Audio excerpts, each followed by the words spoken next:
The inspiration for that first book actually came from a real-life case. The trouble is, if people haven't read the book and I say what that case was, I've ruined the plot for them.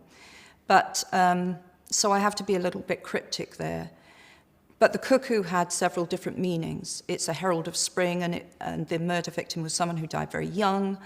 There is the idea of disruption in the nest, of course, but also of being crazy. And everyone was willing to believe that this young woman had killed herself because she had mental health problems. So it's easy to dismiss people if they've got that kind of history.